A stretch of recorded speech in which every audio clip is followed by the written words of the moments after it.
அமைதி அருளும் இறைவா உம்மை போற்றுகின்றோம். நெஞ்சில் சுமக்கும் இறைவா நீதியில் நிறைவே இறைவா சுமை தாங்கியே இறைவா புகழ்ந்து போற்றி ஆராதிக்கின்றோம்.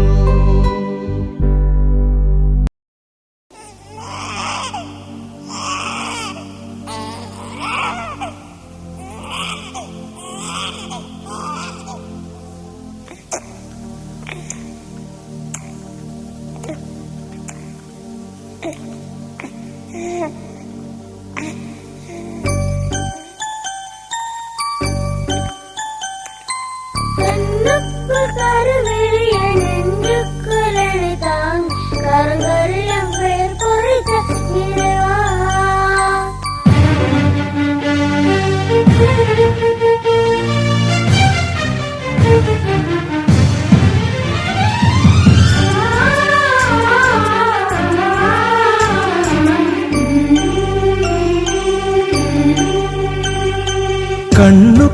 கருவிழியாய் நெஞ்சுக்குள் என்னை தாங்கி கரங்களில் என் பெயர் பொறித்த இறைவா கண்ணுக்குள் கருவிழியாய் நெஞ்சுக்குள் என்னை தாங்கி கரங்களில் என் பெயர் பொறித்த இறைவா உன்னை உயிரோடு இணைத்து உறவாக கொண்டு உளமாற சொல்வேன் வாழ்வாலே நன்றி. கண்ணுக்குள் கருவிழியாய் நெஞ்சுக்குள் என்னை தாங்கி கரங்களில் என் பெயர் பொறித்த இறைவா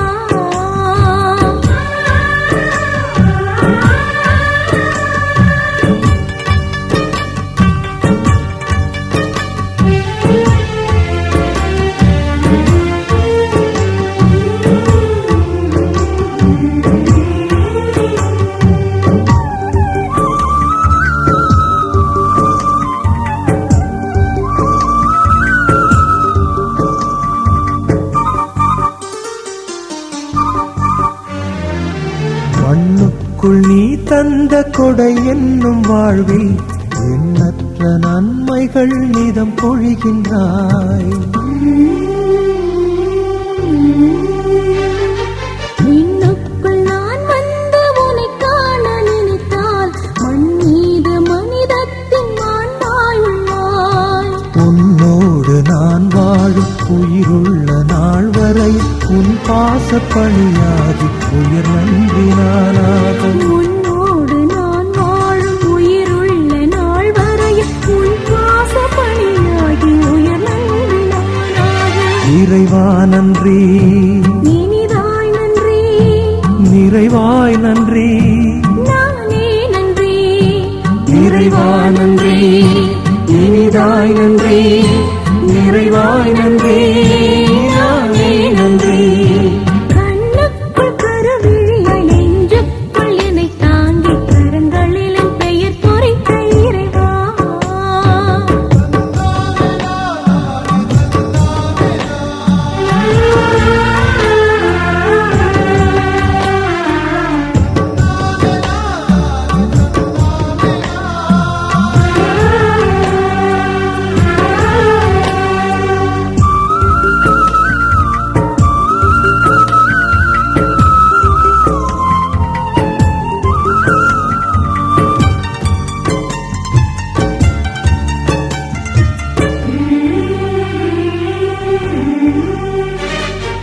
அன்புக்குள் புவி வாழும் உன் ஏக்க பணியாற்ற ஆக்கத்தின் அருளனலாய் உனை தருகிறாய்.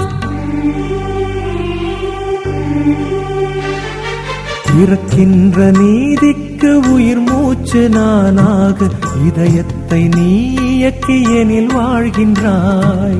உனைப் போல நான் தேடும் உயர்வான நோக்கங்கள் உலகெங்கும் செயலாக்கி உயிர் நன்றி உயிராலே. உனைப் போல நான் தேடும் உயர்வான நோக்கங்கள் உலகெங்கும் செயலாக்கி உயிர் நன்றி உயிராலே.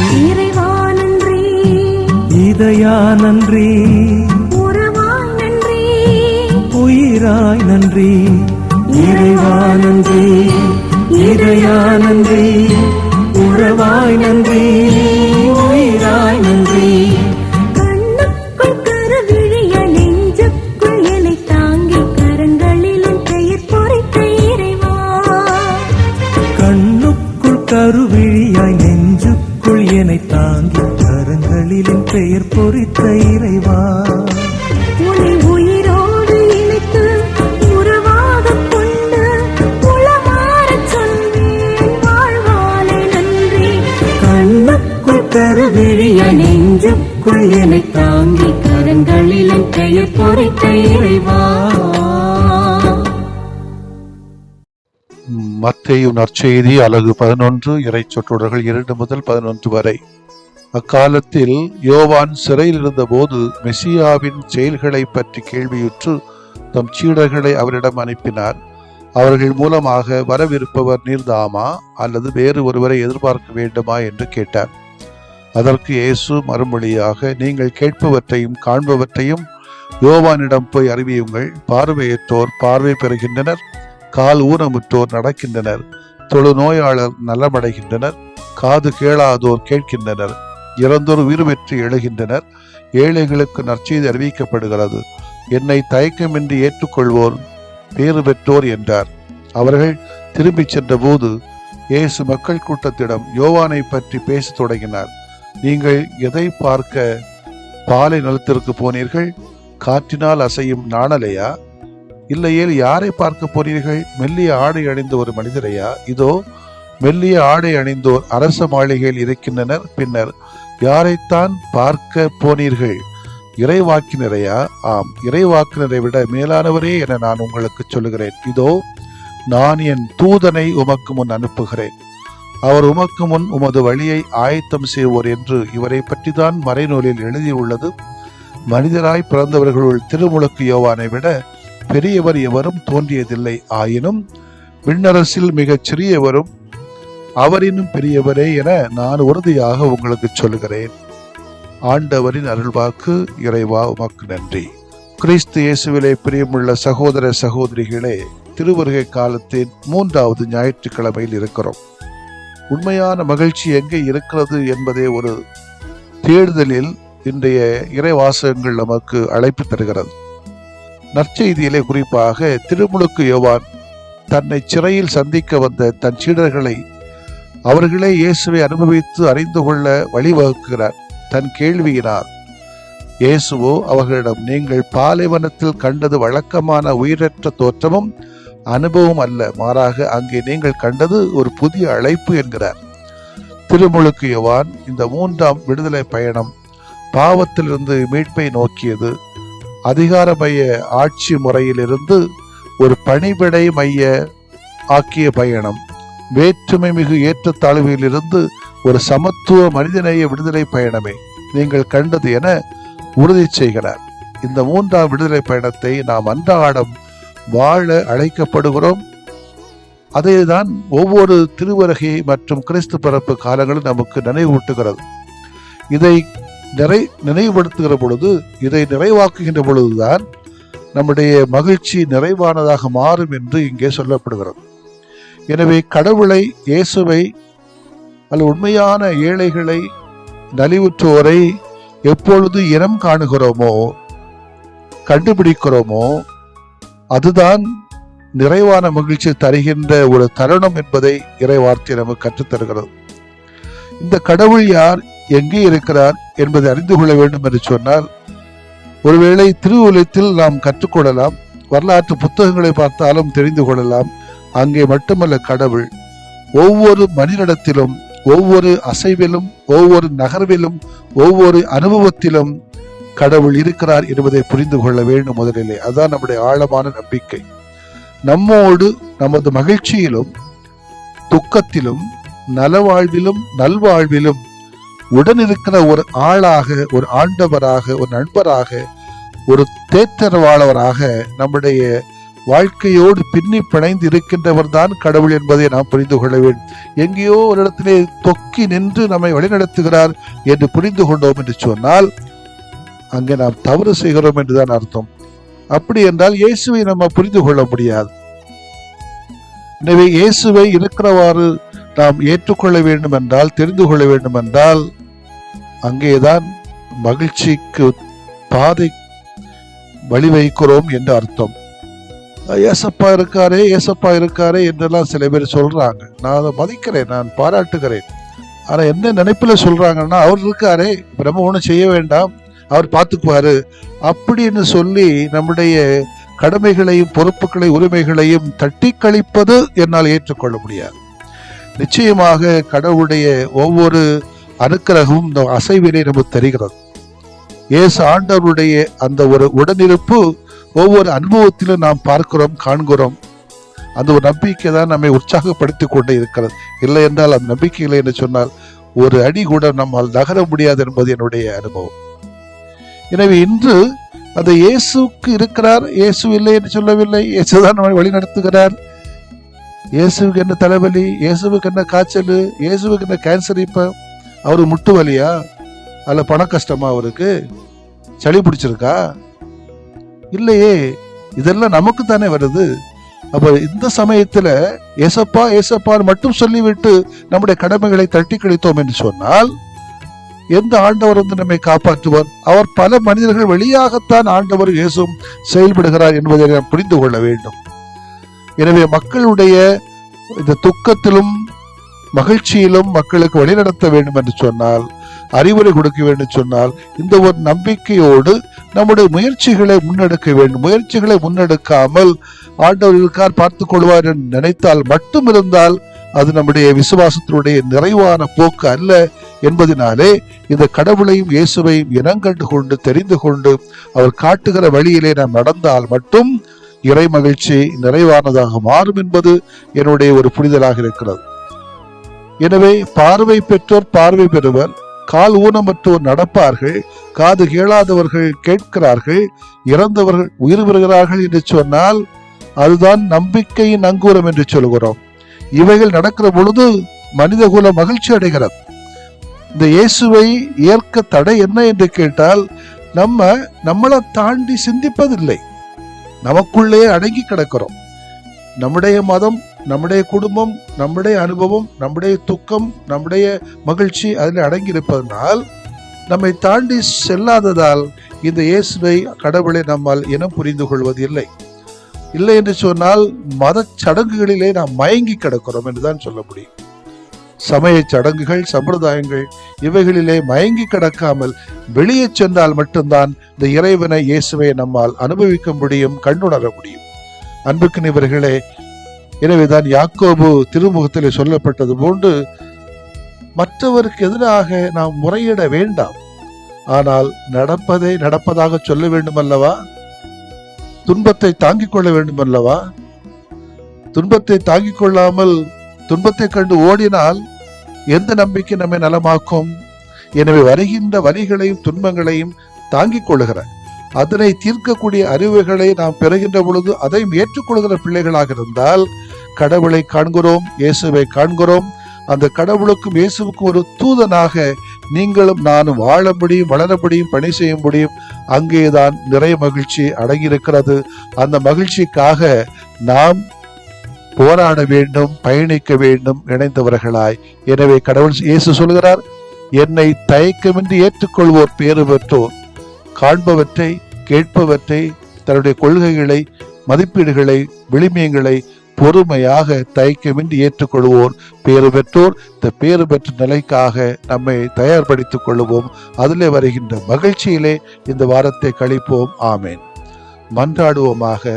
அன்பின் ஆண்டவரே, மற்றவருக்கு எதிராக முறையிடாத என்று சொல்லப்பட்ட இறை வார்த்தையை நாங்கள் நம்புகின்ற மக்களாக, மற்றவர்களை நம்புகின்ற பொழுது, ஏற்றுக்கொள்கின்ற பொழுது வருகின்ற துன்பங்களை, வலிகளை தாங்கிக் கொள்ளக்கூடிய தூதர்களாக நாங்கள் மாறிட, இறைவா உம்மை நாங்கள் தெரிந்து கொள்ள, நம்முடைய திருமகனை அறிந்து கொள்ள, அதனுடைய நம்பிக்கையில் எங்களுடைய வாழ்க்கையை நகர்த்திட தேவையான ஆற்றலை தந்து அதன் வழியாக வருகின்ற மகிழ்ச்சியிலே நாங்கள் திளைத்திட, நிலைத்திட எங்களுக்கு ஆற்றல் தாரும். ஆமென்.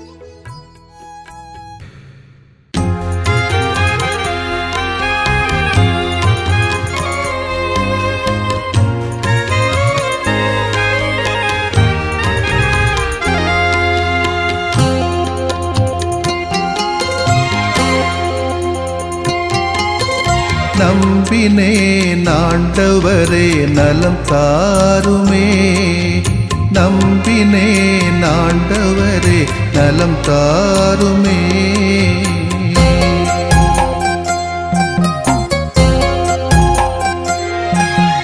உடல் வலியின் வேதனையா உள்ளம் சோர்கிறேன், உம் கரங்கள் தொட்டாலே நலம் பெறுவேனே.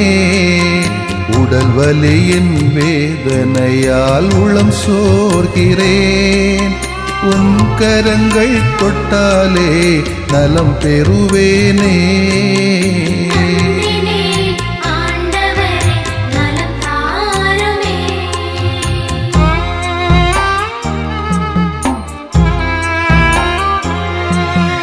தீராத தலைவலியால் நிலைகுலைகின்றேன், தலைவாவும் பாதத்திலே தலை சாய்க்கிறேன். தீராத தலைவலியால் நிலைகுலைகின்றேன், தலைவாவும் பாதத்திலே தலை சாய்க்கிறேன்.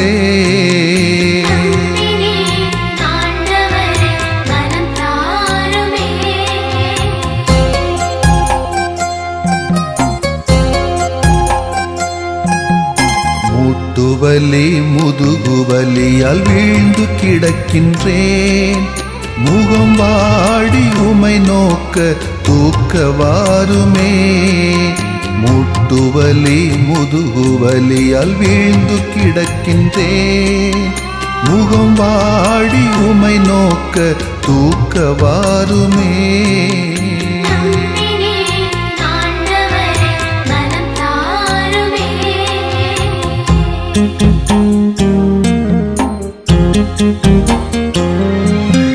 நுரையீரல் இதய நோயால் நொந்து தளர்கிறேன், நல்ல தேவா உம் இரக்கம் இறந்து கேட்கிறேன். நுரையீரல் இதய நோயால் நொந்து தளர்கிறேன், நல்ல தேவா உம் இரக்கம் இறந்து கேட்கிறேன்.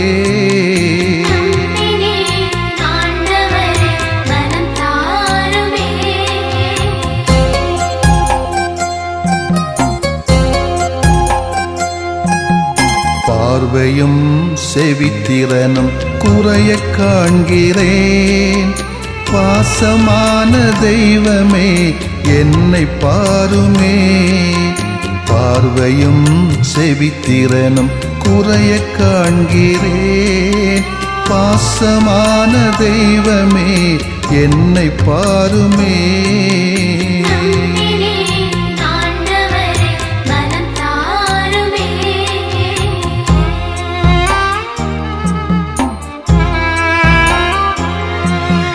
நீரிழிவால் புற்று நோயால் நிம்மதி இழக்கிறேன், நீரேவும் வல்லமையால் குணம் தாருமே. நீரிழிவால் புற்று நோயால் நிம்மதி இழக்கிறேன், நீரேவும் வல்லமையால் குணம் தாருமே.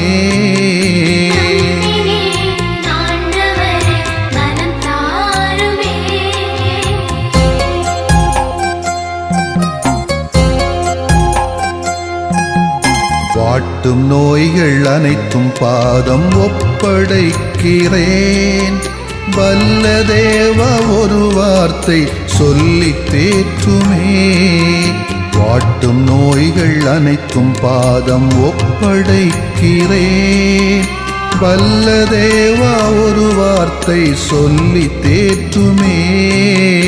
நம்பினேன் ஆண்டவரே நலம் தாருமே, நம்பினேன் ஆண்டவரே நலம் தாருமே. நம்பினேன் ஆண்டவரே நலம் தாருமே, நம்பினேன் ஆண்டவரே நலம் தாருமே.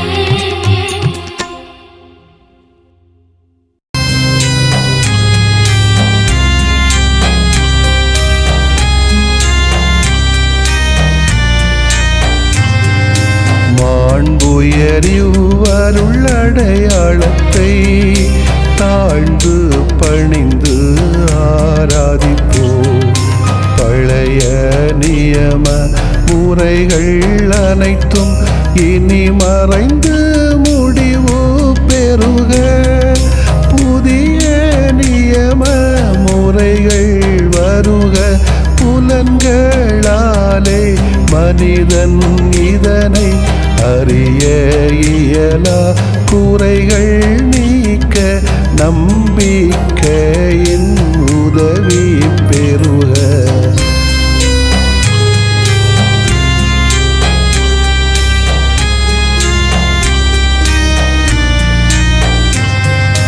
தந்தை அவர்க்கும் மகன் அவர்க்கும் புகழ்ச்சியோடு வெற்றியாக்கும். மீட்பின் பெருமை மாட்சிமையோடு வலிமை வாழ்த்து யாவுமாக. இருவரிடமாய் வருகின்றவராம் தூய ஆவியானவர்க்கும் அளவில்லாத சமப்புகழ்ச்சி என்றுமே உண்டாகுக. ஆமென். வானென்று அவர்களுக்கு அப்பமளித்தீரே, இனிமையெல்லாம் தன்னகத்தில் கொண்ட அப்பம் இதுவே. மன்றாடுவோமாக. இறைவா, இந்த வியப்புக்குரிய அருளடையாளத்திலே உம்முடைய பாடுகளின் நினைவு எங்களுக்கு விட்டு சென்றீ. உம் திருவுடல் திருரத்தமாகியவற்றின் தூய மறைபொருளை வணங்கும் நாங்கள் உமது மீட்பின் பயனை இடைவிடாமல் துய்த்து உணர்ந்து மகிழ அருள்வீராக. தந்தையாகிய இறைவனோடும் தூய ஆவியாரின் ஒன்றிப்பில் இறைவனா என்றென்றும் வாழ்ந்து ஆட்சி செய்கின்ற உம்மை மன்றாடுகிறோம்.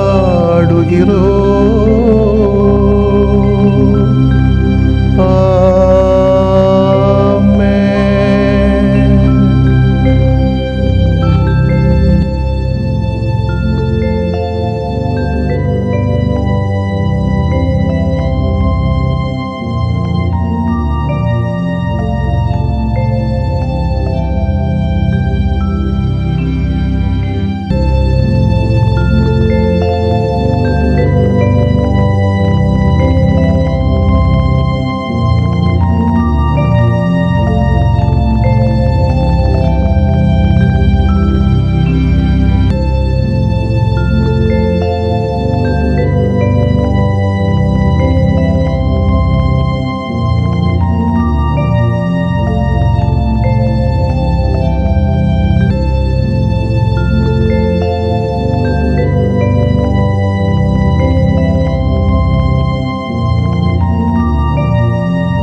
மகிழ்வின் காரணரே, எம் தேவ சகாய சாட்சியே.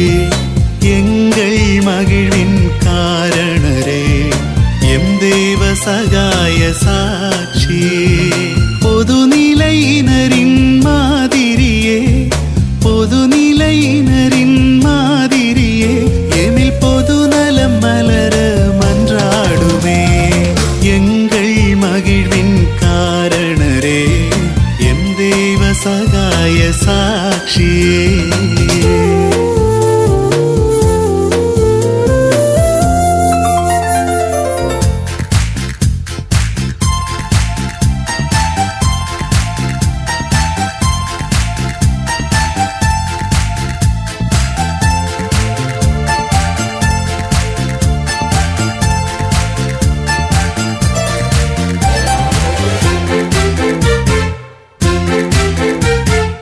நற்செய்தி ஒளியை மனமேற்றீர், நற்பாதை தனையே தினம் தேர்ந்தீர். நற்செய்தி ஒளியை மனமேற்றீர், நற்பாதை தனையே தினம் தேர்ந்தீர். தடையாக துயரங்கள் தொடர்ந்தாலும், தடையாக துயரங்கள் தொடர்ந்தாலும் தளராமல் பயணிக்கும் பாடம் தந்தீர். எங்கள் மகிழ்வின் காரணரே, எம் தேவ சகாய சாட்சியே.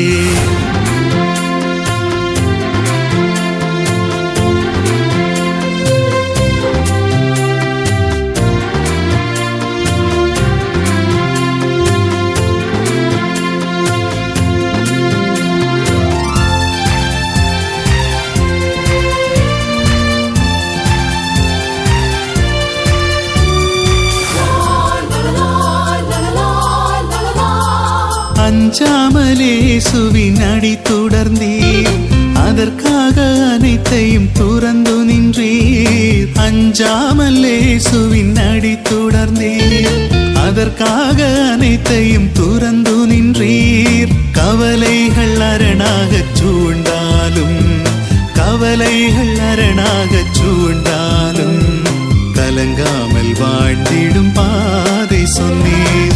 எங்கள் மகிழ்வின் காரணரே, எம் தேவ சகாய சாட்சியே. எங்கள் மகிழ்வின் காரணரே, எம் தேவ சகாய சாட்சியே. பொதுநிலையினரின் மாதிரியே, பொதுநிலையினரின் மாதிரியே, எமில் பொதுநலம் மலர மன்றாடுமே. எங்கள் மகிழ்வின் காரணரே, எம் தேவ சகாய சாட்சியே.